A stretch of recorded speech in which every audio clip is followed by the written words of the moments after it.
நம் தேவனாகிய இயேசு கிறிஸ்துவினால் உங்களுக்கு கிருபையும் சமாதானமும் சந்தோஷமும் உண்டாவதாக. நோவாவை மையமாக வைத்து இன்றைக்கான வேத பகுதிகளை பார்க்க போகிறோம். அதற்குரிய வசனம் எசேக்கியேல் 14வது அதிகாரம் வசனம் 14. எசேக்கியேல் சாப்டர் 14 verse 14.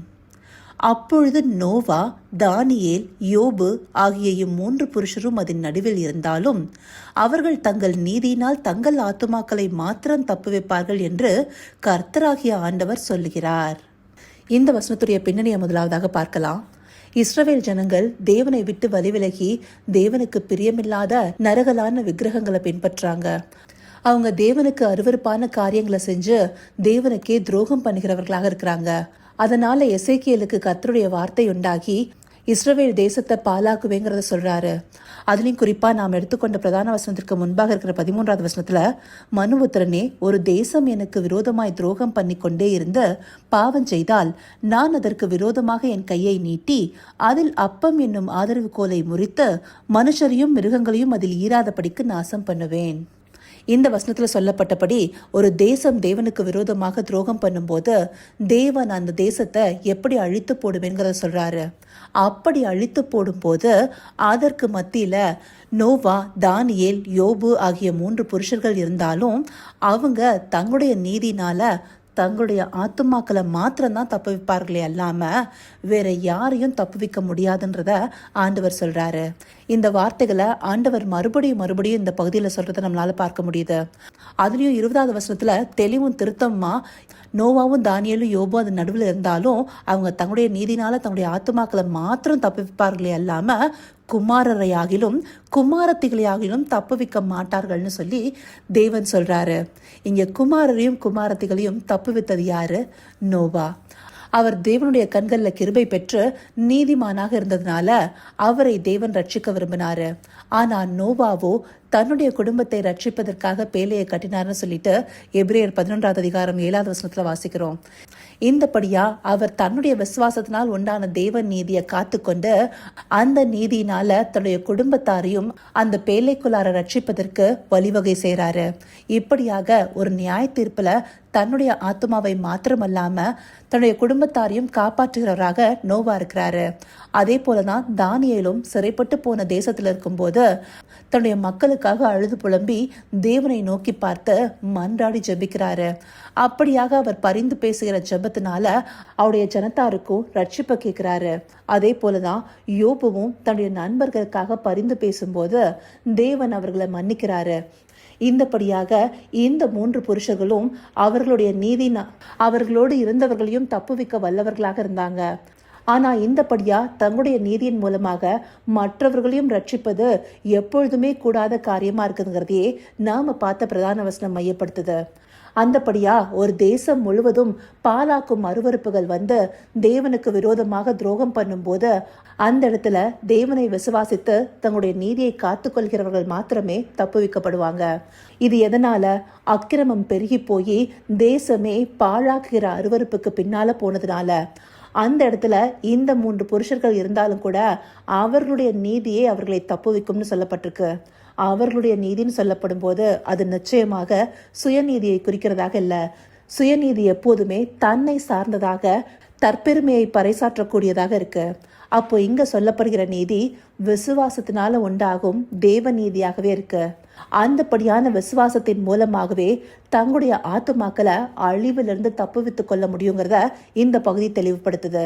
இந்தபடியாக தேவனுடைய கோபம் ஒரு ஜனத்தின் மேல மூழும்போது அங்க யாரு பரிந்து பேசுகிற ஜெபம் செய்தாலும் அதை அவர் கேட்க மாட்டாருங்கிறத இங்க மாத்திரம் இல்ல, எரேமியா 15வது அதிகாரம் 1 வசனத்துல கூட, மோசேயும் சாமுவேலும் என் முகத்துக்கு முன்பாக நின்றாலும் என் மனம் இந்த ஜனங்கள் பட்சமாய் ஈராது, இவர்கள் என் முகத்தை விட்டு புறப்பட்டு போகும்படி இவர்களை துரத்தி விடுன்னு சொல்லப்பட்டிருக்கும்.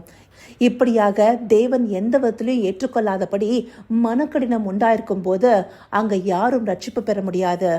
தேவனுடைய நீதியை காத்து கொண்டவர்கள் மாத்திரமே ரட்சிப்புக்குள்ளாக முடியும். அந்த தேவ நீதி விசுவாசத்தினால மாத்திரமே வரும். அப்படியான தேவ நீதியை காத்து கொண்டவராகவே நோவா அந்த காலத்துல இருந்திருக்கிறாரு.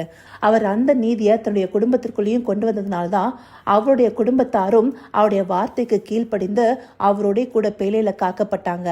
ஆனா அந்தபடியான வாய்ப்பு எப்பொழுதுமே இருக்காதுங்கிறத இந்த பகுதிகள் காண்பித்து நாம் இந்த கடைசி நாட்கள்ல நம்முடைய ஆத்துமாக்களை காத்துக்கொள்ள விசுவாசத்துல நிலை நின்று நீதியை காத்துக்கொள்கிறவர்களாக இருக்கணுங்கிறத காண்பிக்குது. அதுலயும் குறிப்பா விசுவாசம் இல்லாம நம்ம இடத்துல நீதி காணப்படாது. மனுஷகுமாரன் வரும் காலம் சமீபமாயிட்டு இருக்கு. லூக்கா 18:8 சொல்லுது, ஆகிலும் மனுஷகுமாரன் வரும்போது பூமியிலே விசுவாசத்தை காண்பாரோ என்றார். இந்தபடியான வார்த்தைகளை ஆண்டவராகிய இயேசு கிறிஸ்து தாமே சொல்லியிருக்கிறாரு. அப்படியாக விசுவாசம் பூமியில காணப்படாத படிக்க அக்கிரமத்தின் மிலாறு பெருகி போகும்.